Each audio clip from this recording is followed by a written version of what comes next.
importancia de tener metas en la vida, el cómo el pequeño paso bien direccionado nos acerca a lo que hay dentro de nuestro corazón. Subir a la cumbre del Everest me dejó un sentimiento de gratitud y de esperanza, de relación eterna con la naturaleza. Me entregó el regalo de entender que la única manera de encontrarnos cómodos es teniendo un para qué. Tus sueños, tus metas, tus montañas valen la pena. No pares hasta llegar a la cima. Un gran líder dijo lo siguiente: no hay altitud ni profundidad que el espíritu de un hombre guiado por un espíritu superior pueda alcanzar. Esas son las palabras de John Hunt, el líder en la primera expedición. Y están aquí es porque ya tienen sus montañas.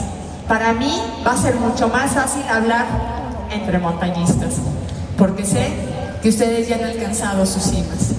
Lo que les vengo a contar el día de hoy son algunos aprendizajes que la montaña me dio y que espero que les sirvan en esas sus montañas personales. Cuando yo era niña pensaba que la gente que hacía cosas extraordinarias, que los astronautas o los exploradores que iban a los polos o a las montañas más altas del mundo, pues eran una especie como de elegidos o privilegiados, a los que Dios les había encomendado hacer cosas extraordinarias. Y yo, siendo originaria de un pequeño poblado al norte de nuestro país, de Saltillo, Coahuila, paisanas, en donde la verdad en aquel entonces pues no pasaban cosas extraordinarias, lo importante pasaba en Monterrey. O realmente, pues la gran aventura era cuando llegaba la feria al pueblo y pues no era tan divertido. El punto es de que yo volteaba alrededor y veía estas diferencias. Veía cómo había personas que atravesaban los mares, hacían grandes descubrimientos, y por otro lado estábamos los normales. Y yo decía, es que lo normal es aburrido. ¿Por qué no me tocó crecer en una familia en donde hubiera grandes deportistas, exploradores, aventureros, descubridores? En mi familia no había nada de eso, no había astronautas, tampoco, gracias a Dios, había políticos. Así que la verdad, yo dije, me tocó ser normal. Y como les digo, pues lo normal era aburrido. Así que me fui a quejar con la autoridad competente, que era mi mamá. Y le pregunté, un poco en queja, ¿por qué me tocó ser normal? ¿Por qué en la familia no hay alguien que haya hecho algo extraordinario y que nos lo pueda enseñar?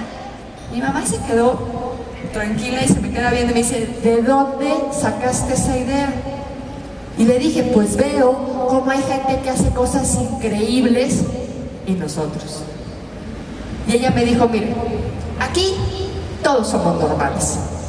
La única diferencia es que hay personas que se dan la oportunidad de soñar cosas grandes. Y el que sueña cosas grandes, logra cosas grandes. La verdad es que cuando me dijo eso, yo tenía alrededor de 10, 11 años. Y cuando me comentó, yo dije, pues está muy fácil. Eso de soñar, pues uno cierra el ojo, se pone a imaginar cosas lindas y luego pasan. Pero mi mamá me vio y me dijo, a ver, sueña cosas grandes y lograrás cosas grandes, pero recuerda siempre que quien es fiel en lo pequeño es fiel en lo grande. Que si tú cumples aquí y ahora con lo que te corresponde, algún día, cuando la gran oportunidad se presente ante ti, también vas a poder lograrla. Yo la verdad dije, no, yo me voy por lo de sueña cosas grandes, porque eso de cumplir en lo chiquito, pues ya sabía por dónde iba la cosa, era de recoge tus cosas, no te pelees, haz la tarea. Yo dije, no, yo voy a soñar cosas grandes, era mucho más fácil. Y dije, voy a soñar algo grande, algo extraordinario, ya sé, voy a pasar matemáticas. Digo, para mí, a esa edad, pasar matemáticas o ir a la luna era el equivalente. Así que cuando finalmente me planteo esa meta y la logro, saqué 7, después dije, oye, como por qué no un 8 y luego un 9, y empecé a aprender que el éxito no es una suerte que le suceden a algunos afortunados o elegidos. El éxito simplemente es la consecución de las metas que cada quien se plantea. Cuando finalmente ya saqué por ahí del 9, seguí pensando, ¿qué es lo grande? Quiero soñar cosas grandes, pero ¿qué es lo grande? Les digo, en aquel momento en mi ciudad, pues el edificio más alto no pasaba de 4 pisos. Decía, pues no es tan grande. ¿Qué es lo grande? Y volteando a mi alrededor, lo más grande que pude ver fueron los cerros que rodeaban mi ciudad. Y empecé a subir montañas. Y en el primer ascenso a un cerrito, la montaña me enseñó que desde la cumbre la perspectiva cambia. Que cuando llegas a una cima, no solamente te das cuenta que lo que parecía grande ahora es pequeño, sino también desde la cumbre se te permite ampliar tus horizontes y ver nuevas montañas que ni siquiera sabías que estaban ahí. Y empecé a subir cerritos. Y en una ocasión vine a la Ciudad de México y me encontré con el Popocatépetl. Este volcán hermosísimo, nevado hasta las faldas. Me impacté, acostumbrada a puro cerro pelón de mi tierra. El día que veo el volcán blanco, divino, yo dije, wow, uno no tiene que ir a los Alpes, a los Andes, a los Himalayas. En mi país hay montañas grandes. Quiero subir el Popo. Y empecé a buscar quien me quisiera enseñar. Y me topé con que había una persona que conocía a otra persona, que era amigo de otra persona, que conocía a un montañista. Y en eso me lo presentan. Y me acerco a esta persona y le digo, ¿qué se necesita para subir montañas? Y empieza a darme una lista de requisitos. Y me dice, no, pues tienes que ser fuerte, rudo, resistente, valiente, tal. Y me dice, ¿por qué me preguntas? Y yo, porque quiero subir montañas.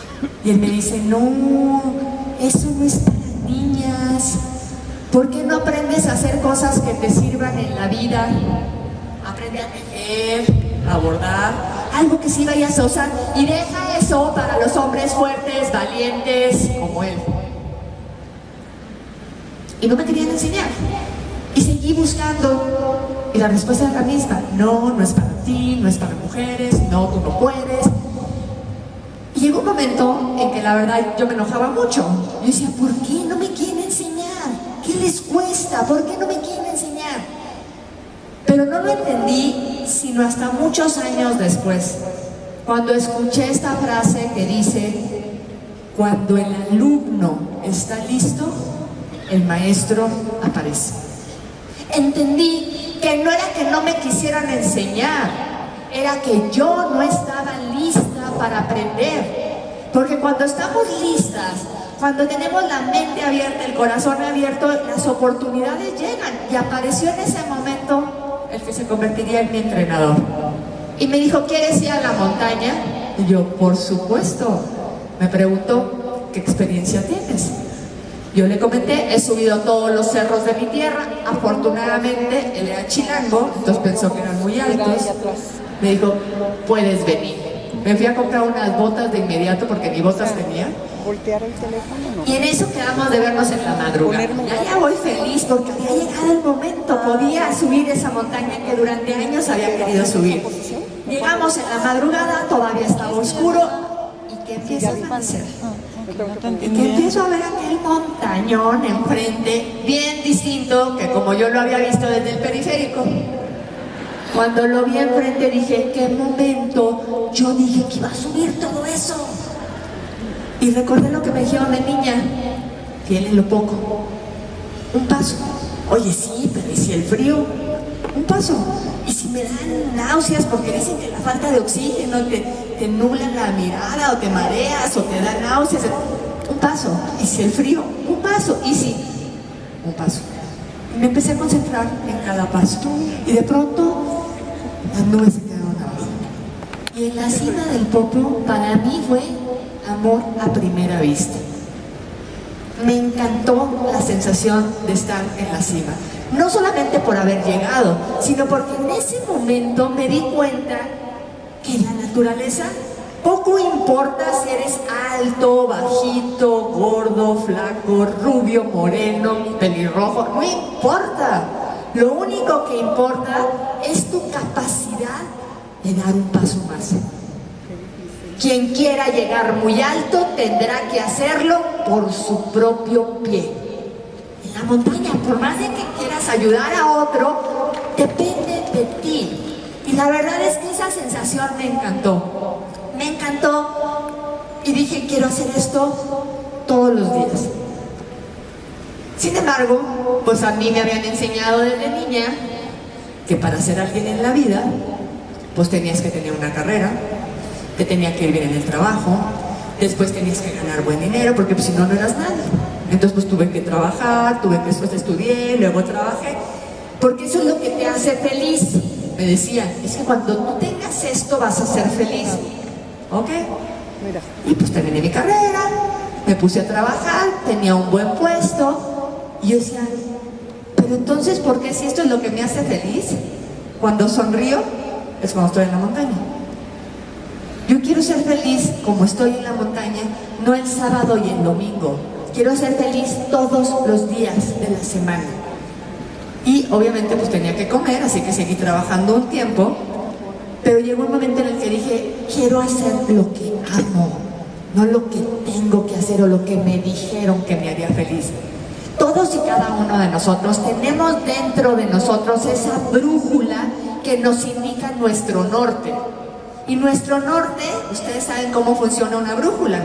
Esa aguja se magnetiza con el norte y nos dice, ve por ahí. Ese magneto es lo que nos hace vibrar, lo que nos hace felices. Y a mí me hacía feliz estar en el cerro.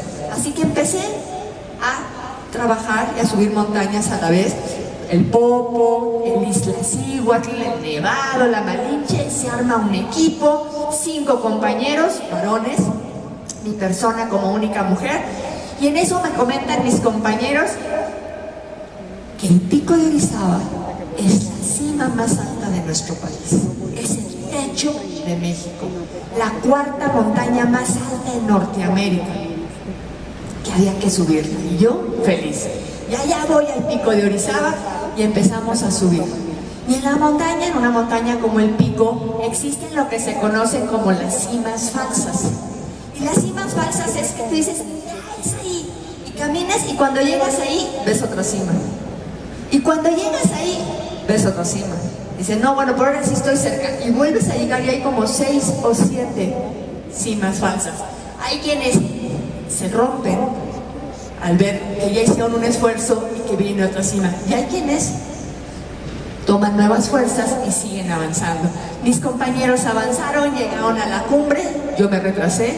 Finalmente llego a la cima, agotada, me dolía todo, bueno, hasta las ideas me dolían. Descubrí músculos y huesos que no sabía que existían porque todo dolía. Y lo que recuperaba la respiración, emocionada porque según yo pues había triunfado, había logrado la cima más alta de nuestro país. En lo que recuperaba la respiración empiezo a escuchar a mis compañeros que dicen que ya es momento de subir montañas altas. Y yo así que, no quedamos en que esta era la más alta. Y me dicen, de México. Nosotros estamos hablando, decían ellos, de la más alta del continente, de todo América. Una montaña que medía casi 7,000 metros, 6,962 para ser exacto. Casi 1 kilómetro más de donde yo estaba parado. Y yo así de, ¿qué? Desde apenas puedo con mi alma, aquí 1 kilómetro más en desnivel. ¿Cómo se hace eso? No terminaba yo de festejar y mi logro cuando ellos me decían que eso que para mí había sido un triunfo, ahora iba a ser el entrenamiento. Había que subir esa montaña, no una vez, muchas. Y no en 12 horas, como me llevó la primera vez, sino en 10, luego en 8, luego en 5, porque hasta que pudiera lograr adaptar mi cuerpo a estos cambios de altitud y fortalecerlo, significaría que estaba lista para el siguiente nivel, para los 7000. Pero que si lograba alcanzar la cumbre de la Aconcagua, en esta altura de casi 7000 metros, que es donde inicia lo que se conoce como la zona de la muerte. A esta altitud, la presión atmosférica hace que el contenido de oxígeno por cada metro cúbico disminuya. Entonces solamente tenemos 1/3 del oxígeno del que hay a nivel del mar. Lo que significa no solamente que nos cuesta respirar. Respiramos, pero no tenemos el oxígeno que normalmente inhalamos en una inhalación. Nuestros huesos, nuestros músculos se debilitan por la falta de oxígeno. Nuestro estómago no digiere porque falta oxígeno. Nuestro cerebro no puede pensar con claridad porque falta oxígeno. La falta de oxígeno no permite la vida, ni animal ni vegetal. A esas alturas no hay vida. El ser humano puede permanecer muy poco tiempo ahí. Por eso es que el 29 de mayo del 53, cuando John Hunt pone a los 2 primeros hombres en la cima, no solamente se rompió un récord, se rompió el tabú en donde se demostró que el ser humano, con su pequeñez y su fragilidad, podía por su propio pie llegar a estas alturas. Cuando mis compañeros empiezan a decir todo eso, que tenemos que entrenar, que hay que cargar mucho más peso en la espalda, que hay que ser más ágiles, que hay que ser más rápidos, que hay que tener mejores técnicas, empezaban a decir todo lo que se necesitaba y yo solamente escuchaba y escuchaba hasta que finalmente pues ya había recuperado la respiración y me emocioné cuando dijeron que si yo alcanzaba los 7000 metros, algún día podía llegar a los 8000. Solo 14 montañas en todo el mundo superan los 8000 metros y la más alta 8848 metros.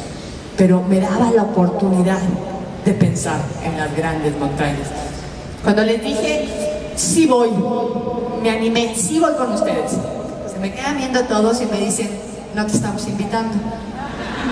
Esta es una expedición muy difícil, es una expedición muy peligrosa, no te podemos traer, nos vas a exponer, tal. Y yo les dije, pero dijeron que iban a entrenar y tal. Ah, me dicen, a los entrenamientos sí puedes venir, pero a la expedición no. Y empecé a entrenar con ellos. Y empecé a subir el Popo, el Liste, el Pico, todos los fines de semana, haciendo ascensos, descensos, cada vez más rápido, mejorando la técnica, etc. Hasta que uno de mis compañeros, un hombre que yo siempre he dicho que es muy visionario, habló con los demás y les dijo, oigan, le está echando ganitas, vamos a dejarla que venga. Y todos, no, una mujer en la expedición, ¿para qué la llevamos? Y él dijo, por lo mismo, porque es mujer, que venga y que cocine. Todo bueno. Gracias a este hombre visionario fue que se me dio la oportunidad de ir a la montaña. Yo la verdad dije, si se comen lo que yo cocino, pues allá ellos. No garantizo nada, pero que me dejen ir. Y me dejaron ir y aproveché. Y allá llegamos en diciembre de aquel año a las faldas de la Aconcagua. Emocionadísima, feliz, eso sí era grande, la más alta de América, pero en el momento en que llegamos al campamento base, la cruda realidad. Venían bajando de la montaña el cuerpo de 2 personas que acaban de perder la vida y un recordatorio donde se nos dice que, a diferencia de otros deportes en donde atraviesas la meta, levantas las manos y te aplauden, o metes un gol y te hacen la ola, acá si te equivocas te mueres. En el fútbol, si te equivocas te ponen una tarjeta amarilla o una roja. En otras, si no calificaste, aunque cruzaran la meta, no calificaste, pues no pasas a la semifinal o no vas a las olimpiadas. Acá si te equivocas, te pones. Fallar no es opción. Así que la montaña, como ya les mencioné, a esa altura la falta de oxígeno no nos permite pensar con claridad. Por lo que planear es pensar por anticipado. Teníamos que ver todos los, ahora sí que como la ley de Murphy, todas las situaciones terribles que podrían suceder y ponerle un como sí. Sin embargo, cuando tuvimos este escenario, uno de mis compañeros, de los más experimentados, se quedó literalmente frío. Vio estos dos cuerpos y dijo, esto está más peligroso de lo que yo pensé. Y luego se me queda viendo y me dice, pero no te traumes, me dijo, a lo mejor ni yo lo puedo lograr. Y yo, a ver, pues no quedamos en que lo que más me gusta de la montaña es que cada quien sube por su propio pie. Si no me va a llevar en la espalda, como por qué me dice hasta dónde voy a subir. Así que me metí en mi tienda de campaña a buscar un como sí. La meta estaba clara y yo quería subir la montaña. Como parte de nuestro entrenamiento, no solamente era subir y bajar más rápido, aprender a cargar más peso en la espalda, mejorar la técnica, saber hacer anclajes, manejo de cuerdas, nudo, etc. No solo era eso. La verdadera fortaleza de un montañista no está en sus músculos, y ya se dieron cuenta. Está en tu capacidad de adaptación al cambio. En este caso, al cambio de altitud, al cambio de presión atmosférica. Nuestro cuerpo aprende si le enseñamos, aprende a sobrevivir. En la medida en que lo nutres correctamente, el cuerpo responde. Y aprendí que había ciertos alimentos que ayudaban a que mi sangre pudiera oxigenar mejor mi cuerpo.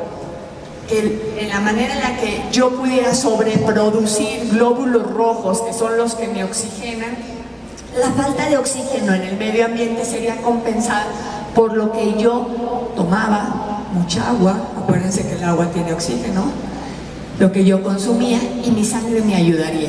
En ese proceso de entrenamiento me di cuenta que había ciertos alimentos que me nutrían y me fortalecían, pero también aprendí que no solamente te nutre lo que comes, también te nutre lo que piensas. Y hay una cantidad de pensamientos chatarra que nos damos unas intoxicadas mentales y que pocas veces hacemos dieta mental, en donde decimos, yo no quiero pensar eso, porque si yo pienso eso me siento mal y me enfermo, y es real.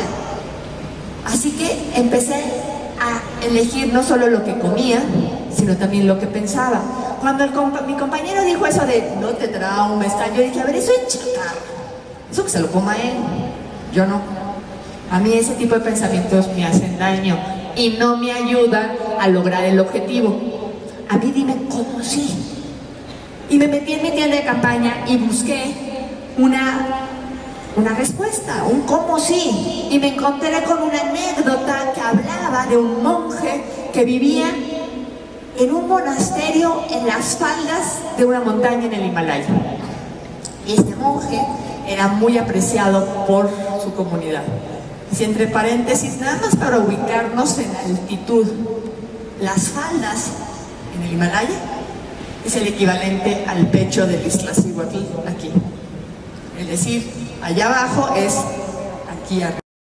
El punto es que la comunidad envía de inmediato un mensajero para que vaya y encuentre a este médico famoso y suba a curar al monje. Y allá va el mensajero, después de varios días, encuentra al médico y se topa con que el médico era un ancianito que apenas si se podía poner en pie con bastón. Cuando lo vio dijo, no, bueno, o se me muere el monje o se me muere el viejito, o sea, no va a llegar. Y pues él cumplió con su cometido y le dijeron, oiga, me mandaron por usted.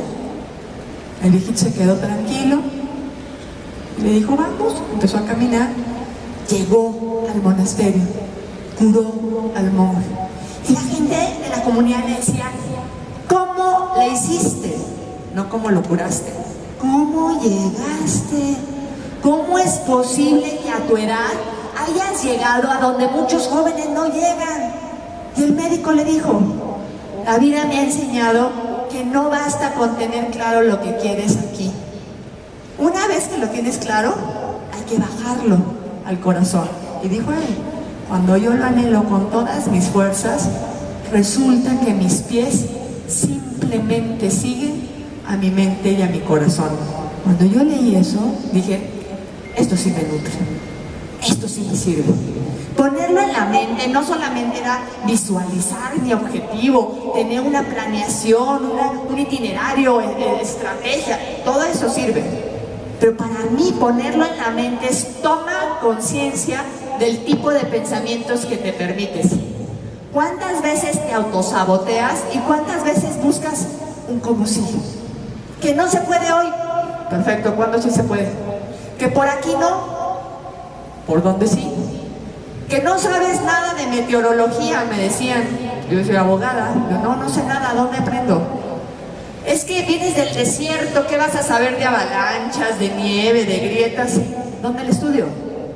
Díganme, ¿qué necesito saber? Porque lo voy a aprender, porque quiero lograr mi objetivo. Pero no es suficiente. Una vez que está aquí, decía que el médico hay que bajarlo al corazón. Y ponerlo en el corazón, pues no son flores, ni serenatas, ni regalitos. Ponerlo en el corazón, decían las abuelitas, obras son amores y no buenas razones. Hechos. Traducción para mí. Ponerlo en el corazón significaba levántate a las 12 de la noche, carga 20 kilos en la espalda, empieza a caminar a menos 10 grados, brinca aunque tengas miedo de desbarrancarte, haz todo lo que tengas que hacer, pasa 10 horas sin alimento para poder lograr tu objetivo. Para mí, eso era ponerlo en el corazón. Y afortunadamente, lo que dijo aquel médico era verdad. Porque cuando yo lo puse en la mente y en el corazón, mis pies simplemente siguieron a mi mente y a mi corazón. Y a finales de ese año, alcancé la cima más alta de América. Y yo estaba feliz. No porque logré la cumbre.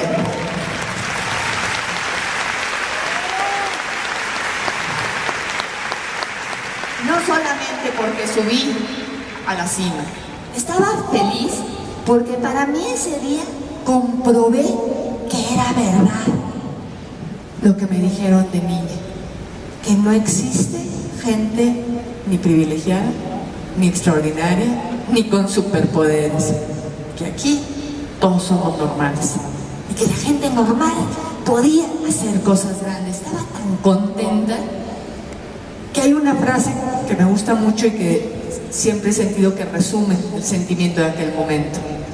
Es la frase que dice, el agua que no corre se estanca y el agua que se estanca se pudre. Estaba tan feliz que yo dije, si me lo guardo se echa a perder. Tengo que compartirlo. Tengo que enseñar a otros, tengo que decirle a más personas que pueden hacer lo que yo hice, que pueden soñar lo que quieran, que se puede alcanzar las metas que queramos. Y la verdad es que pensé, ¿a quién se lo puedo decir? Y los adultos, pues muchas veces pensamos que lo sabemos todo. Sin embargo, los niños siempre están dispuestos a aprender. Esos chiquitos, porque todos lo fuimos algún día, siguen siendo exploradores, porque siguen teniendo esa capacidad de asombro en donde quieren descubrir todo y se sorprenden de la plantita y se sorprenden del insecto y todo les parece maravilloso porque lo es.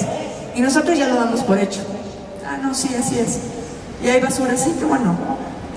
Cuando todo a nuestro alrededor es una maravilla. Así que decidí trabajar con niños.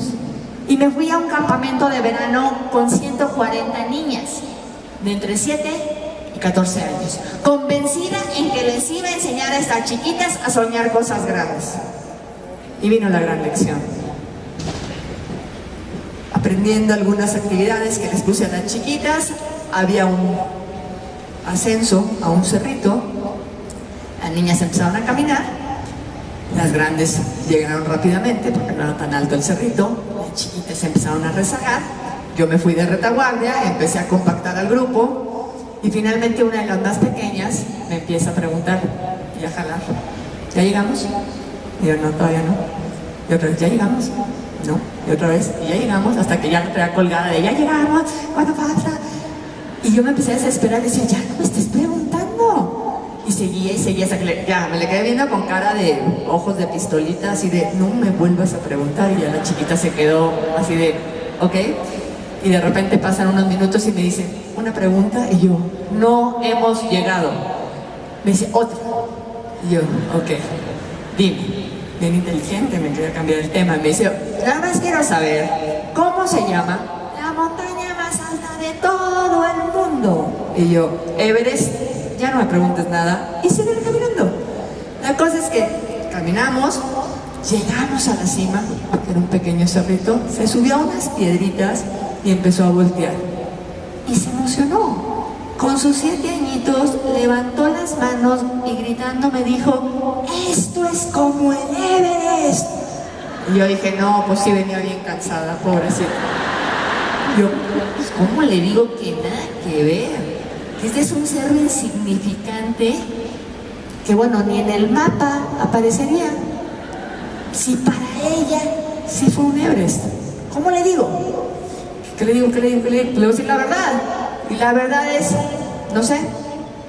Se me queda bien, me dice, ¿cómo que no sabes? Yo no, la que yo subí se llama Concagua, mide 2 kilómetros menos que el Everest. Yo nunca he ido al Everest. En ese momento le cambió la cara. De aquella alegría donde le brillaban los ojitos y estaba fascinada por su triunfo, de repente voltea, se me queda viendo con una cara de decepción, como diciendo, me mandaron a la maestra chafa. Me dice, ¿no has ido al Everest? Y yo, no, pues no te entiendo. Y yo, ¿cómo que no me entiendes? Y me dice, pues no entiendo por qué vienes y me dices que sueñe cosas grandes, que el Everest es la más alta del mundo, si tú ni la has subido. Claro que en ese momento me vinieron como 10 razones. Dije, ¿cuál le digo? Pues le voy a decir una y contundente. Y como buena norteña fue, mira niña, el Everest está hasta el otro lado del mundo. Solo el boleto de avión cuesta un dineral y yo no tengo dinero. Afortunadamente la chiquita también era norteña, entonces sabemos que cuando no hay lana, cambio de tema. Entonces empezamos a hablar de que si la florecita, la piedrita, la nube. Yo dije, perfecto, ya me la quité de encima. Pero luego vino la gran lección. Se suponía que yo iba a ir a enseñar a estas niñas a soñar cosas grandes. Y 3 días después, se acerca Sofi con sus 7 añitos y me dice, Carla, ya estuve pensando y ya sé lo que vamos a hacer. Y yo, ¿cómo de qué? Y me dice, pensé, más bombones, otra fogata. Y yo, ¿de qué? Me dice, ya sé lo que vamos a hacer para que puedas ir al Everest. Y yo así de, órale, ¿me va a dar terapia? ¿Me va a entrenar? Y yo, ¿qué vamos a hacer? Me dijo, pues estuve pensando y te quiero dar mis domingos. Cuando me ofreció sus ahorros, me dio una gran lección. Bueno, 3. Lo primero que me dijo fue, sé congruente. No vengas y me digas que yo haga cosas que tú no has hecho. No podemos hablarles a nuestros hijos, a nuestro equipo, a las personas que dependen de nosotros, de frases bonitas. Tenemos que hablar desde nuestro ejemplo. Las palabras convencen, los hechos arrastran. Es con nuestro ejemplo como podemos realmente hacer un cambio. ¿Qué es ser líder? Siendo líder, ahora sí que en gerundio, haciendo, trabajando, luchando. Tenemos que hacerlo en el día a día, no con frases ni palabras. Esa chiquita me decía, hazlo tú primero, ve a la montaña y luego me dices que sueñes lo más grande, no te conformes con cerritos que yo ni sabía que existían. Ve por la más alta, háblame con tu ejemplo. La segunda lección que me dio fue que para ella no había diferencia entre los grandes exploradores y su maestra del campamento de verano de Saltillo. Ella me veía a mí con las mismas cualidades de los grandes expedicionarios. Y lo tercero y más importante que me dijo fue: confío en ti. Hay muchas definiciones de liderazgo, que si el que tiene más visión, que si el que inspira, que si el que pone el ejemplo, pero yo tengo una. Yo creo que el líder es el que tiene la capacidad de detectar los talentos en los demás y potencializarlos, hacerlos brillar. Y esa chiquita en ese momento, con sus 7 añitos, se convirtió en mi líder. Y al decirme confío en ti, me estaba diciendo que ella creía en mí antes que yo quizás en mí misma. Y acepté el reto. Y dije, quiero ir al Everest. Hablé con mi entrenador y le dije, quiero ir a la montaña más alta del mundo. Mi entrenador empezó a sacar una cantidad de libros, me empezó a dar estadísticas y de manera muy objetiva me empezó a decir, mira Carmen, en aquel entonces, estamos hablando de hace pues ya más de 20 años, me dijo, solamente 728 personas han subido a la montaña, de los cuales 150 perdieron la vida. De esta cantidad, de los 728, solo 24 eran mujeres. Y de las 24 mujeres, 14 se mataron de bajada. El 30% de las personas que van por los fríos tan extremos, que son de menos 40 grados en promedio, sufren congelaciones que les cuestan la amputación de los dedos de las manos, de los pies, nariz, orejas. Si tu cuerpo no se adapta a la altitud, tu sangre se vuelve muy líquida y empieza a invadir los pulmones y el cerebro. Se llama edema cerebral o pulmonar. O tu sangre se hace muy espesa y te da un paro cardíaco. Eso, más temperaturas, vientos de hasta 350 kilómetros por hora, avalanchas, grietas, hipoxia cerebral, falta de oxígeno, hipotermia, baja la temperatura corporal. Y me empezó a decir todos los riesgos. Y me dijo, ¿quieres ir? Y yo le dije que sí. Sí quiero ir. Bravo, Pero tienes bravo, bravo. que prepararte. La montaña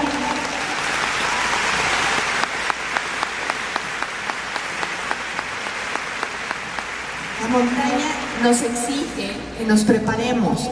La montaña no es buena ni mala. Hay que conocerla y hay que prepararnos. Así que mi entrenador me decía, la montaña hay que subirla en estilo. Y en estilo no significa que te combinen las botas con la chamarra o que lleven los lentes más bonitos y el reloj más divertido. En estilo es sube y baja por tu propio pie. Fortalécete de tal forma que tú sepas resolver las cosas y que si alguien necesita de tu ayuda puedas ofrecerla. No te pongas en riesgo, porque si tú te pones en riesgo, pones en riesgo a los demás en el equipo. Tienes que aprender, tienes que ser más rápida, tienes que ser más eficaz, tienes que estar muy fuerte, porque imagínense, yo era la única mujer en un equipo de 10 hombres. Yo decía, si algo le pasa a alguien, ¿cómo lo ayudo? ¿Cómo lo jalo? ¿Cómo lo cargo? Teníamos que desarrollar ciertas cualidades para poder aportar algo al equipo. Mi entrenador me decía, ¿cómo se hace eso? Otra vez, el mismo consejo que me dieron de niña. En lo chiquito, en nuestros volcanes, nada más que exigiéndonos más, subiendo más rápido, cargando más peso, llevando menos protección para poder soportar más el frío. Había ejercicios que hacíamos en donde en una tina de agua metíamos puras bolsas de hielo hasta que se descongelaran tantito y nos metíamos ahí para acostumbrar a nuestro cuerpo a soportar temperaturas. Había que educarnos. De repente yo decía, imagínense que estoy dormida en mi tienda de campaña y llega una avalancha, tengo que reaccionar de inmediato. Así que de pronto yo decía, me mentalizaba y decía, a la 1 de la mañana me despierto, sin despertador.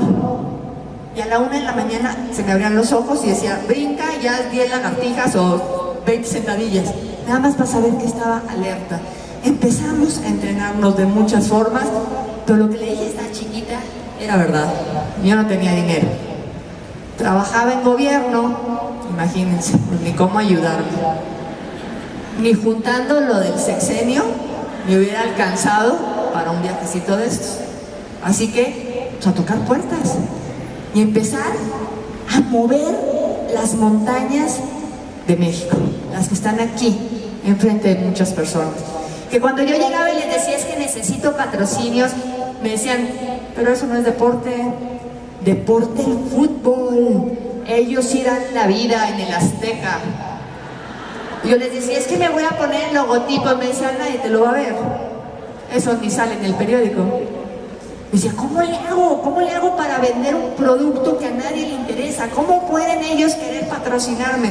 Y fui y hablé con una amiga experta en mercadotecnia y me dijo, no, mira, tú lo que tienes que hacer es hacer esta presentación, llegas, les hablas de esto, esto y esto y a tocar puertas. Me dijo, de cada 10 personas a la que le presentes esto, seguro una te dice que sí. Y allá voy yo feliz con mi presentación y con mis grandes contactos que eran la sección amarilla y el directorio telefónico y empezar a llamar y a tocar puertas. Por ahí como del 25 no, regresé con mi amiga y le dije, oye, tu presentación no funciona. Me dijo, no, tú sigue tocando puertas, sí va a funcionar. Y seguí 1 año, 2, 3, 5 años. 5 años tocando puertas a empresas, hasta que finalmente 4 empresas me dieron su apoyo, de más de 480 a las que les toqué la puerta.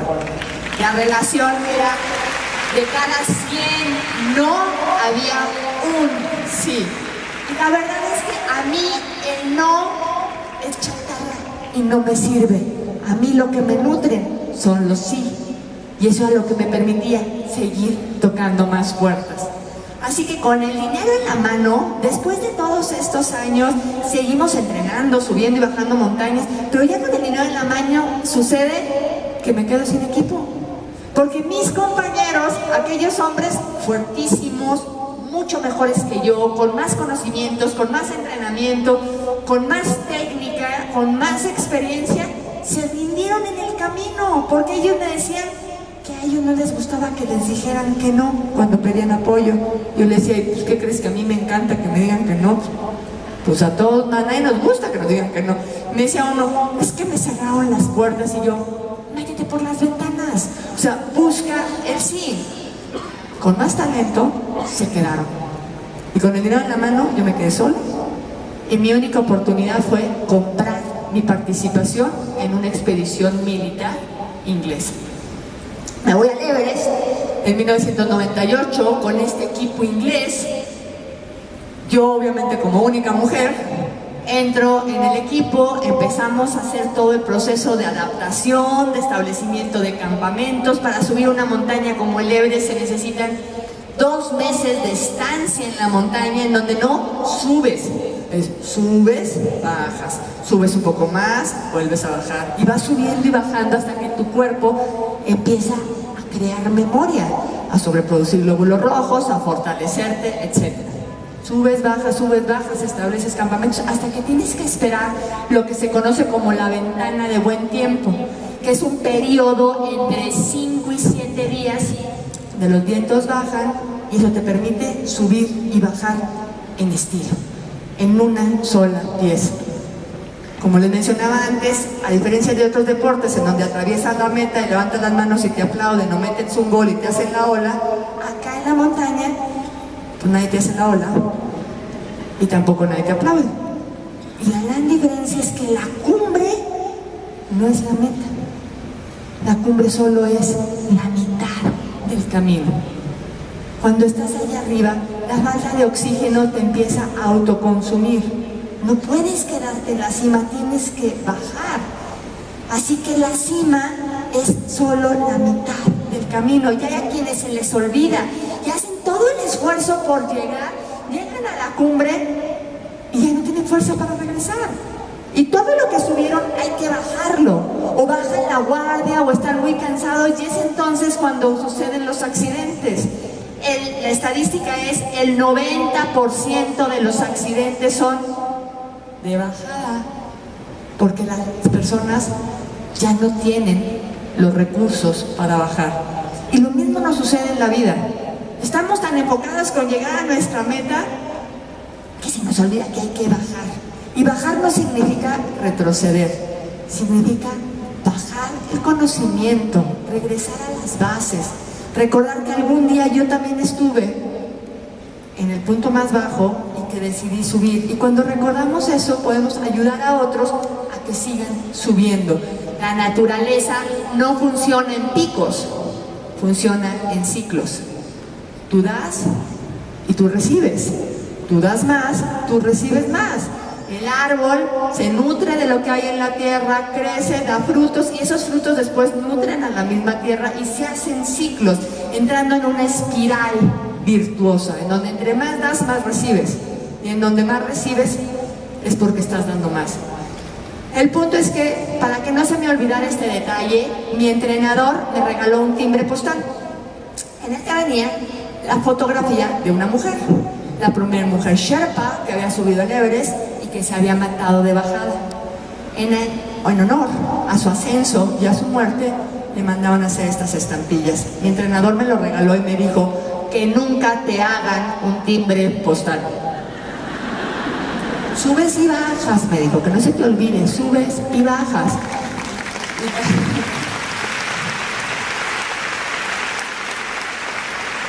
Con esa consigna de lo importante que era mantener esa reserva y poder bajar, etc., hicimos todos nuestros campamentos. 1998, abril, subimos, bajamos, llegó mayo, había que esperar la ventana de buen tiempo.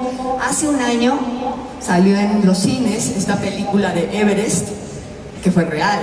Sucedió 2 años antes, fue en 1996, la gran tragedia, en donde por no respetar el tiempo de regreso, que eran las 2 de la tarde para ellos, hubo muchos accidentes y se perdieron más de 10 vidas porque los atrapó una tormenta.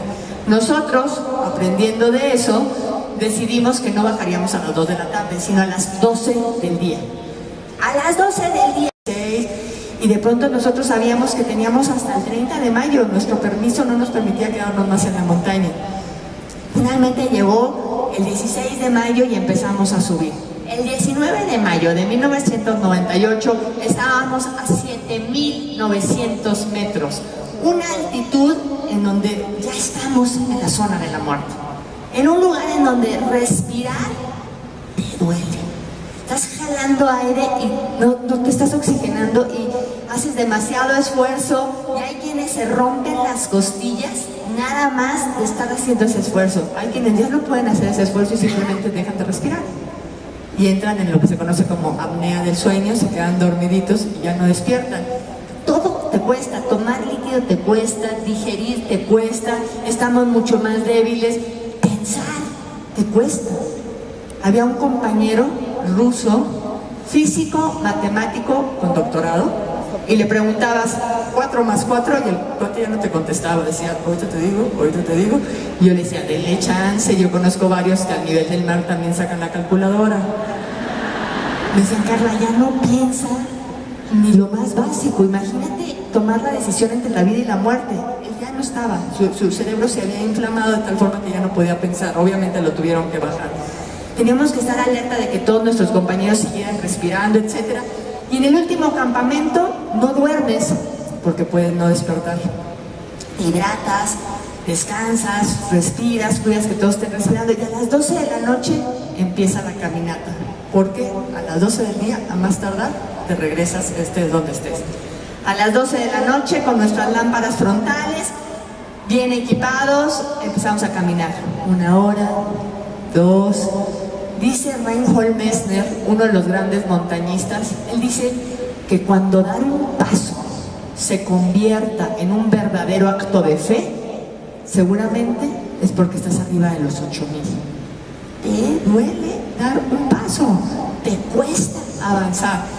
1 hora, 2, 3, por ahí de las 5 de la mañana sale el solecito, ya mejor, con el calor corporal que ya se ha generado por el movimiento, y de repente a las 7 de la mañana, todavía estábamos en tiempo, empiezo a recordar a aquella niñita del campamento, y no solo a recordarla, empiezo a comprenderla.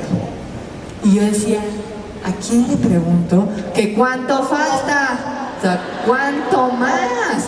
Ya tenía yo 2 meses en la montaña, 5 años pidiendo patrocinio, 8 años en el proyecto, 10 años entrenándome. ¿Cuánto más? En eso volteo y veo que detrás de mí venían 2 personas que estaban siendo guiadas por un Sherpa Un Sherpa es una persona originaria de esta región, muy fuerte, y él con mucha experiencia. Babu ya había subido el Everest en varias ocasiones y yo dije, pues él ya sabe el caminito, que me diga cuánto falta. Entonces volteo y le digo, Babu, ¿cuánto falta? Se me queda viendo y me dice, ¿ves ese piquito que está ahí? Y yo, sí, esa es la cumbre. Estamos a 80 metros. Me dice, media hora. Media hora. Después de 2 meses en la montaña, de ya en ese momento haber perdido 12 kilos de peso, nada más en el esfuerzo de que mi cuerpo mantenía el calor corporal, ya había algunas caritas. Sí, es muy buena dieta, se la recomiendo. Pero la realidad es que no era mi intención bajar de peso ahí, porque yo necesitaba tener músculos, necesitaba estar fuerte.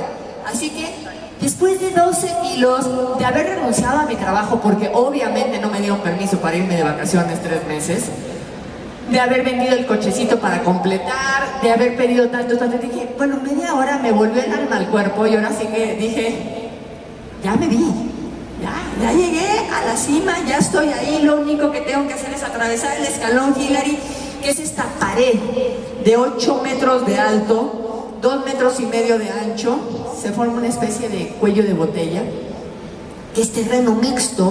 Esto significa que es hielo y roca, no caminas, haces una escalada, no te puedes equivocar, porque un mal paso a la derecha, China, y a la izquierda, Nepal, y no quieres ir de vacaciones en ese momento, así que te mantienes firme en donde estás, y para hacerlo tienes que colocar una cuerda que se atornilla con unos tornillos de titanio, se atornilla al glaciar, se ponen unos mosquetones y tu arnés te ganchas a esa cuerda, se hace otro anclaje y vas asegurando la ruta de tal forma que si te caes o te resbalas, eso te frena.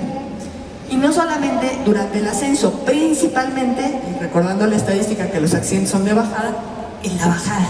Ya con esa cuerda fija, tú tienes menos probabilidades de accidentarte. Yo tenía claro todo eso. Cuando veo la pared Hillary enfrente, pues me emociono porque yo sabía que cruzando eso prácticamente ya habíamos llegado a la cumbre. Empiezo a caminar y de pronto mis compañeros ingleses se detienen y me dicen, hasta aquí llegamos. Y yo, hasta aquí llegaron. Yo sí les sigo. Yo vengo de más lejos y yo sí tengo... Me dicen, a ver, hasta aquí llegamos. Yo, ¿cómo que hasta aquí llegamos? Dije, estos pobres les falta oxígeno en el cerebro. ¿Cómo les explico que estamos a media hora? Entonces empecé a decirles, media hora, piquito, cumbre, si se puede. Se me quedan y me dicen, no es que no queramos subir. Se nos olvidó la cuerda para asegurar el último tramo. ¿Subir sin cuerda era posible? La verdad sí. Pero bajar sin cuerda le podía haber costado la vida a cualquiera de nosotros. Y como no estábamos dispuestos a perder a ningún miembro del equipo, la instrucción fue media vuelta y de regreso. A 80 metros. Por ahí el libro, si me lo pueden pasar, por favor. Había muchas personas en el campamento base buscando al culpable. ¿Quién había sido, gracias? ¿Quién había sido el tweet que no hizo su chamba? Literalmente a estas alturas, y que no hubiera subido la cuerda. ¿Quién se le olvidó la cuerda? Llegamos al campamento base a buscar al culpable, no solo a buscarlo, lo queríamos linchar. Todo el esfuerzo, todos los años de preparación, y alguien no había hecho su trabajo. Durante el ascenso te das cuenta de que cada quien no solamente lleva lo que le toca en su mochila, en lo que te toca, de lo tuyo, tienes que cargar entre 5 y 7 kilos de lo nuestro, porque finalmente somos un equipo. Yo decía, yo cargué lo mío y mis 5 kilos extra. ¿Quién no llevó la cuerda? Y cuando llegamos al campamento base, les digo, empezamos a buscar al culpable, lo encontramos con nombre y apellido y muchos apodos que le fueron surgiendo, no muy lindos, pero muchos. El punto es de que se acabó la temporada, teníamos que recoger nuestras cosas y regresar a nuestros países.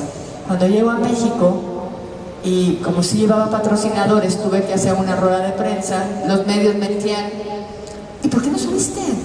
te congelaste las manos, los pies, te dio un edema cerebral, ceguera de nieve, una avalancha, mal clima, ¿por qué no subiste? Me decía uno, se te apareció el hombre de las nieves, ¿por qué no subiste?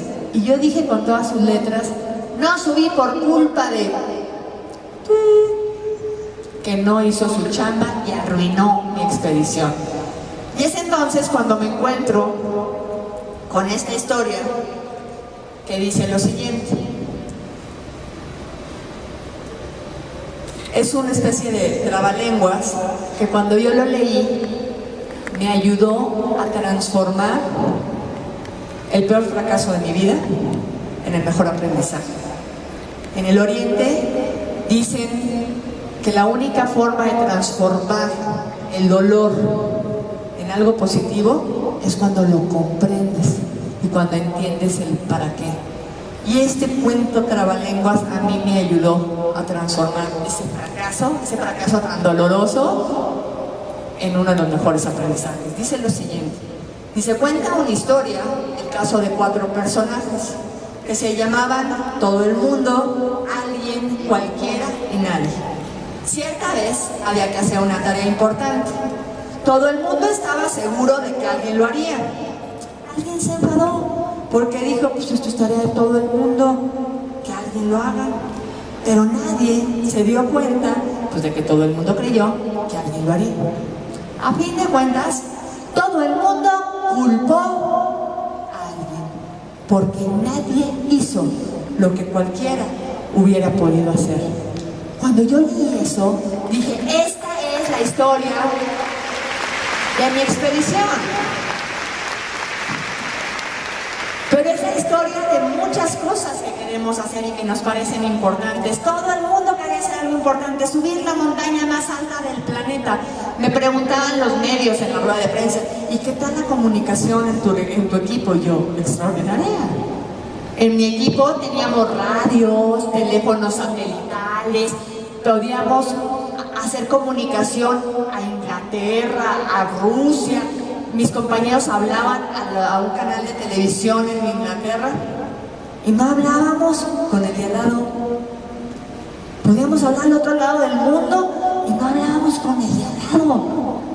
No le pregunté yo, nadie hizo lo que cualquiera hubiera podido hacer. Yo no pregunté, ¿te ayudo? Oye, ¿tú qué necesitas? ¿Cargas la cuerda tú? ¿La cargo yo? ¿Qué hacemos? Porque al fin de cuentas la cuerda no solo le iba a servir a él, nos iba a servir a todos. La montaña me dio una gran lección. Me dijo, si quieres subir cerros, te sirve todo lo que ya sabes. Entrenarte, mentalizarte, enfocarte, seguir avanzando, dar un paso. Pero si quieres ir a las grandes montañas, todo eso sirve, pero no es suficiente. No es suficiente si se te olvida sentir al de al lado. Si el de al lado no te importa, no vas a tener la información que necesitas para recorrer los últimos metros. Si nos importa un poquito el de al lado y le preguntamos ¿qué necesita? Resulta que lo que necesita él es exactamente lo que a nosotros nos hace falta. Y cuando lo reconocemos, lo podemos recorrer esas partes del camino. Cuando entendí eso dije, regreso a la montaña. Claro que nunca había habido, no nunca, pero había muy poca difusión de montañistas en aquel entonces. Y en ese momento sí decían, Huila fracasó. Una mexicana que ya meritó, pero no lo logra. Yo decía, ¿con qué cara voy a tocar otra vez puertas? Si antes por lo menos ni me conocían. Y yo cuando veía esas noticias decía, hablen del fútbol, hombre, ¿qué les cuesta? El punto es que llego y empiezo a pedir patrocinios otra vez y me decían, sí, tú eres la que no llegó, ¿verdad? Y yo sí, pero por lo menos ya sé por qué no llegué. Y les contaba esto. Y en uno de las pedidas de patrocinio fui a ver a un empresario que ya me había apoyado. Voy con este señor, no me quería recibir porque pues ya sabía que iba a pedir dinero, era un empresario de mi tierra. Y cuando llegamos, llego a su oficina, de repente me dice, oiga, yo ya le di un dineral. Me dijo, y se le olvidó el mecate. Pues bueno, yo la verdad le dije, mire, más allá del mecate, y le contesto, le dije, se me olvidó pensar en los demás. Pensé decían que si yo hacía bien las cosas y que si yo crecía y que si yo lograba y que si yo me fortalecía iba a ser suficiente. Y la montaña me dijo que no, que así no funciona. En nuestro planeta todo es un sistema, todo enriquece a todos, todo nutre a todos. Me dijo, ¿y qué va a hacer? Le dije, regreso al Everest. Afortunadamente tiene millones de años ahí y no se va a ir. Y afortunadamente volvió a confiar en mí y me volvió a apoyar. En el Inter recibo una llamada de un compañero no sé holandés que me dice que si quiero acompañarlos como parte de mi entrenamiento a una montaña en Alaska. Yo sí, al único que yo conocía era él, a Peter. Bueno, de lejos conocía a Jeff, pero no era amigo mío. Y había otros 3, eran 2 australianos, 3 neozelandeses y yo como mexicana. Todos hombres, mi persona como única mujer. Llegamos a Alaska en este equipo de desconocidos y cuando el líder, Peter, me dice, nos dice a todos que vamos a subir encordados, no la cuerda anclada a la montaña, amarrados uno a otro, que es como se usaba a principios de siglo. Iban todos caminando unidos con una cuerda, porque en aquel entonces poco importaba quién llegaba primero o quién iba al final, importaba la nación. Decían, por ejemplo, subieron los franceses, subieron los ingleses, los suizos, no fulanito de tal. Y después decían la nacionalidad del líder. Decían, bajo el comando, por ejemplo, de John Hunt, expedición inglesa al Everest, cuando los que subieron no eran ingleses, era un holandés y un sherpa, pero el triunfo era nacional. Entonces iban todos amarraditos porque no había tanto ego. Después empezó a cambiar la situación, ya había más protagonismo, entonces fulano subió, el otro se quedó atrás. Y pues también empezaron a cortarse las cuerdas. El ir unidos implica pues, que todos avancen juntos, pero también que si uno cae, se van los demás. Y la gente pues empezó a cortar la cuerda. Decían, pues de que lloren en tu casa, que lloren en la mía, pues nomás que lloren en la tuya. Entonces así, y empezaron a cortar las cuerdas. Cuando yo empecé a subir montañas, pocas veces nos amarrábamos. Casi siempre cada quien subía sola. En el momento en que el líder nos dice, vamos a subir amarrados, yo decía, ¿cómo? Había una amiga que me decía, yo no me amarro ni con el que llevo 8 años, ¿qué me voy a andar amarrando con un desconocido? Otra señora de Monterrey me decía, oye, pero es que eso es muy peligroso lo que haces. Y yo, ¿qué? La montaña, la grieta, el frío. Me decía, no, eso de que se amarran.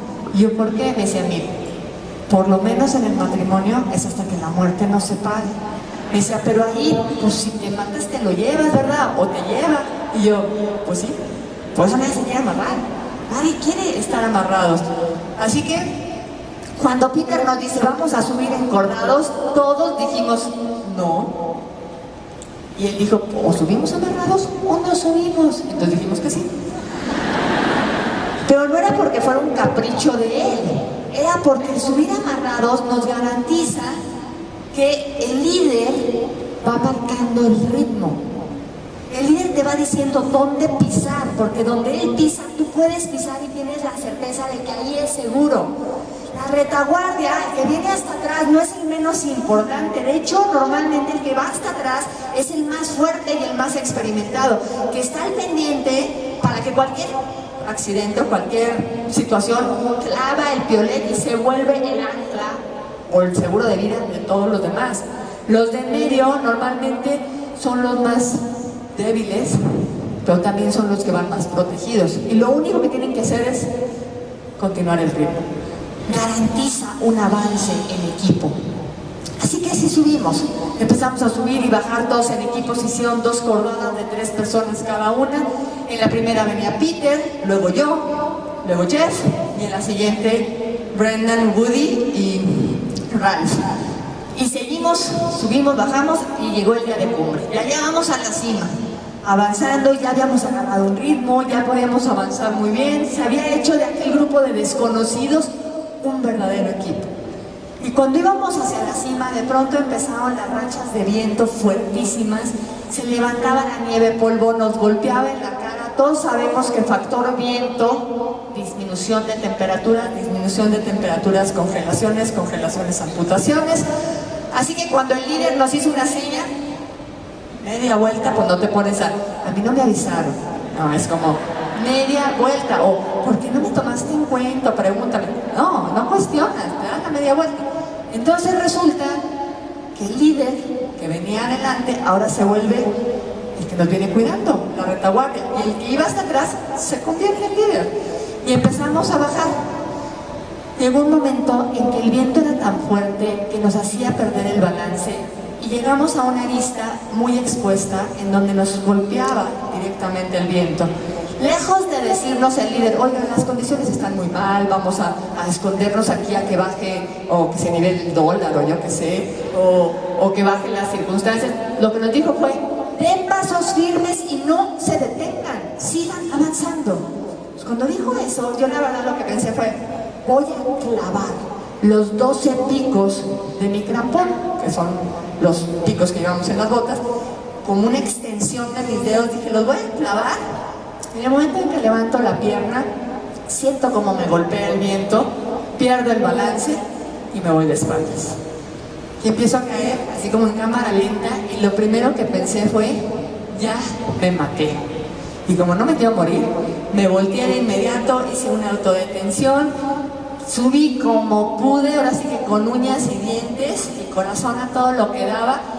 Se me olvidó que venía encordada a mis compañeros. Entonces cuando subo, empiezo a ver a mis dos compañeros y los volteaba a ver, pues esperando que me dijeran, oye, ¿estás bien? Vimos que casi te matas, necesitas algo, ¿no?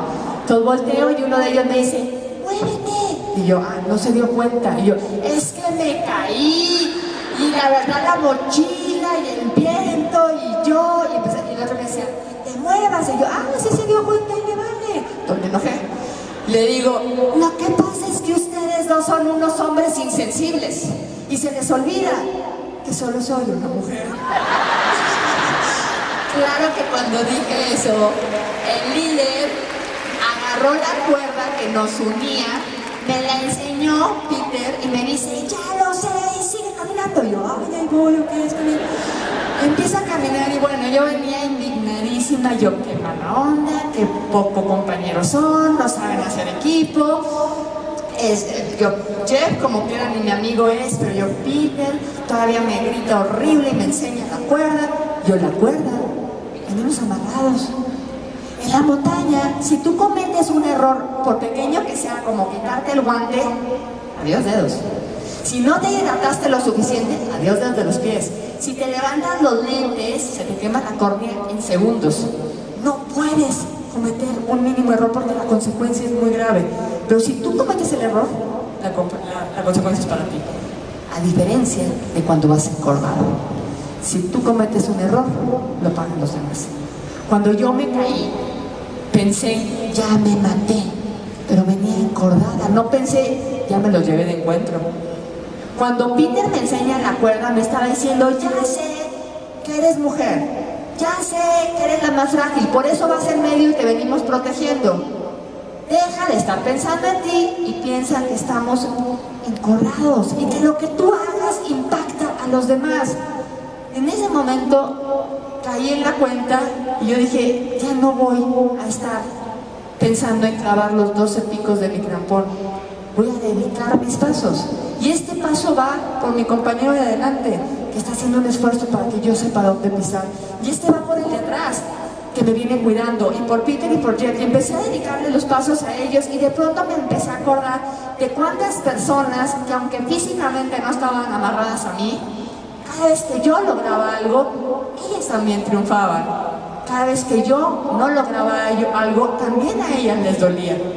Y empecé a pensar que todo lo que hacemos, positivo o negativo, impacta de igual forma, positiva o negativa, a nuestro alrededor. Con esa mentalidad bajamos y días después intentamos la cumbre. El líder nos dijo, vamos a subir juntos. Y unos metros antes de llegar a la cima, él se detuvo para esperarnos y que el paso a la cima lo hiciéramos juntos. Para mí fue una gran enseñanza de trabajo en equipo. 5 equipos. Y con esto,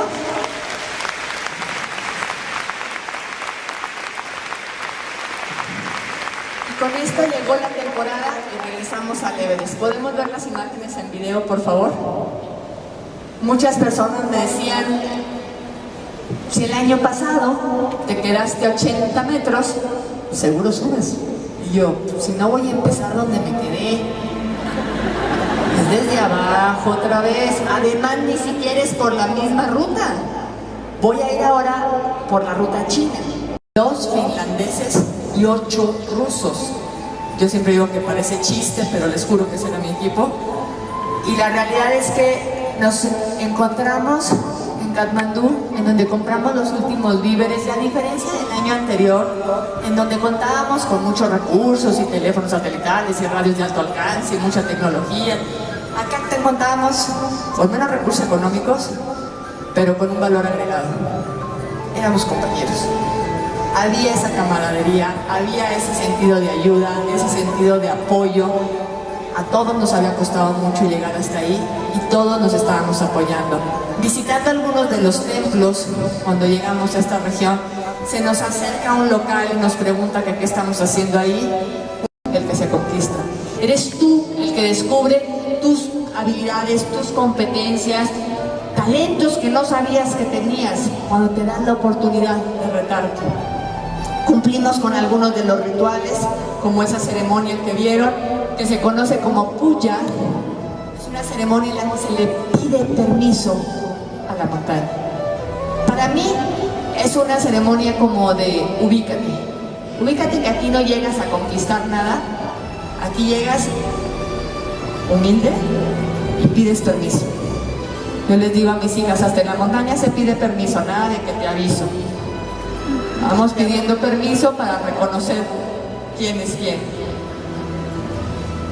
Esa ceremonia de ubícate nos recuerda que allá poco importa los títulos nobiliarios, si eres rey, príncipe o plebeyo, no importa.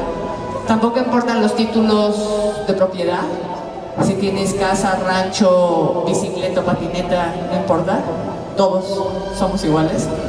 Y tampoco importan los títulos académicos. Si eres doctorado o analfabeta, no importa. Lo que importa es tu capacidad de dar un paso más. Es tu actitud, porque tu actitud determina tu altitud. Las herramientas que usamos en la montaña, como los crampones, que ya les conté, son los que nos van a mantener en el aquí y en el ahora, dando esos pequeños pasos, pero firmes, con la mente clara a dónde quieres ir, pero en el aquí y en el ahora, haciéndolo chiquito para alcanzar lo grande. La montaña nos enseña a distinguir entre lo esencial y lo accesorio. A veces pensamos que necesitamos muchas cosas. La montaña nos enseña que rico no es el que más tiene, sino el que menos necesita. Porque entre más tengas en la montaña, cargas más. Y entre más cargues, te rompe la espalda. No puedes cargar demasiadas cosas. Lo indispensable, lo verdaderamente valioso, se convierte en una mirada, en una palmada en la espalda, en una sonrisa, en un compartir el chocolate que traigo. Te das cuenta de lo importante que es los pequeños detalles. A mí me costó mucho trabajo cuando empezaba a subir montañas, porque me decían vámonos de fin de semana y eran unas maletas. Cuando empecé a cargar todo eso en la espalda me di cuenta que realmente necesitamos bien poquito. Que una lona sobre nosotros se vuelve el mejor hotel, no de 5 estrellas, de millones de estrellas. Que un trapo literalmente en el suelo se vuelve la cama más cómoda. Y entonces empiezas a anhelar cosas tan básicas como bañarte, como una naranja y poderla comer y exprimirla en tu boca.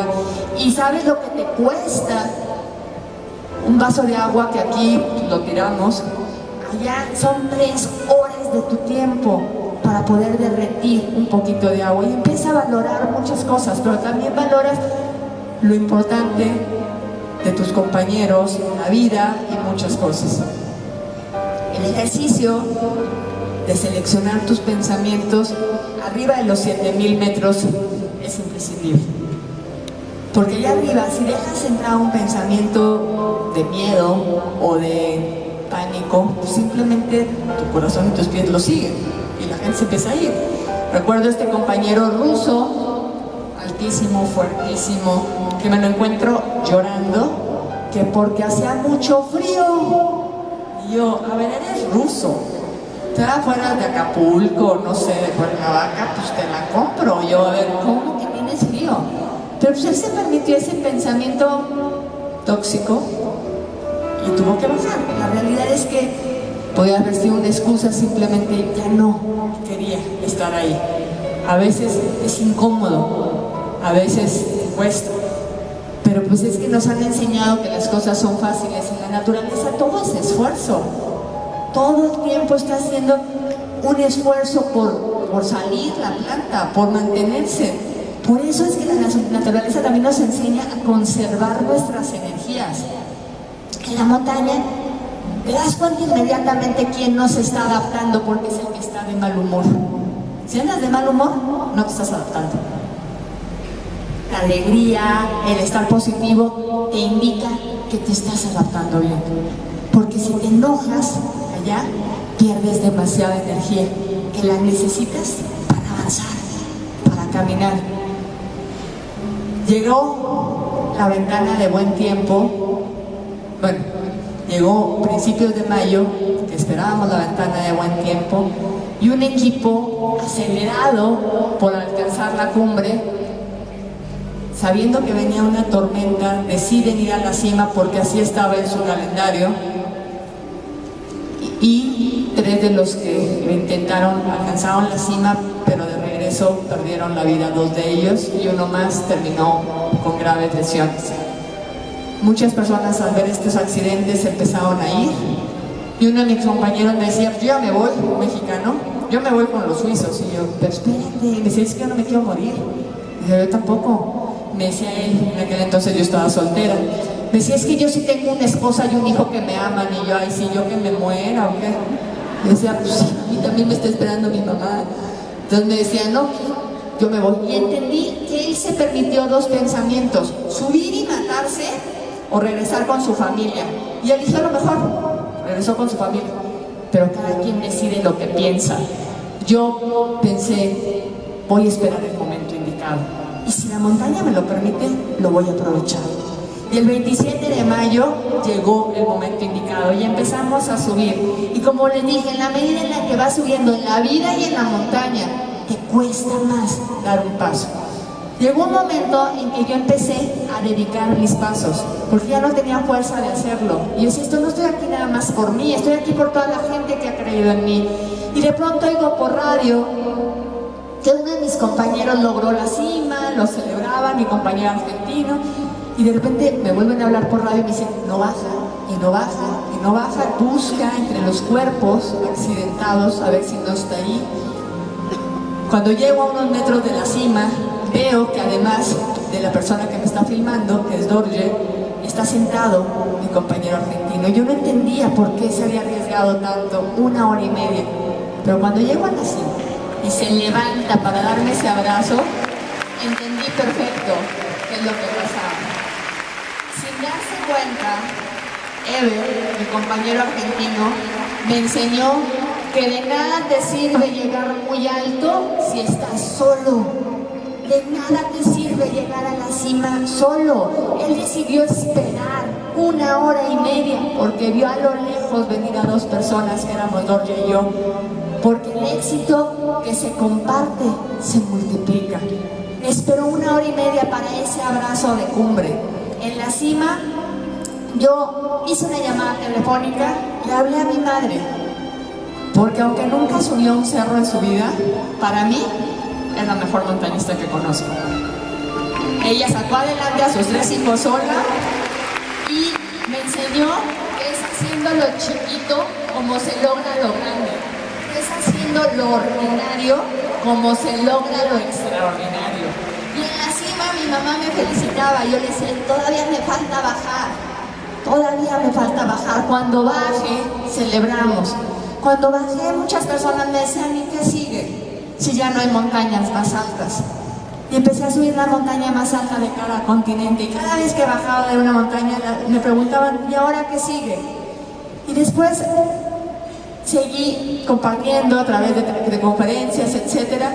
Y en la cumbre del Everest, cuando volteé y vi no solamente la curvatura de la tierra y todas las montañas hacia abajo, la verdad es que sentí un agradecimiento muy profundo, en donde pues, me di cuenta de mi tamañito y de la grandeza que había alrededor. Y yo dije, bueno, ni en 10 años termino de dar gracias.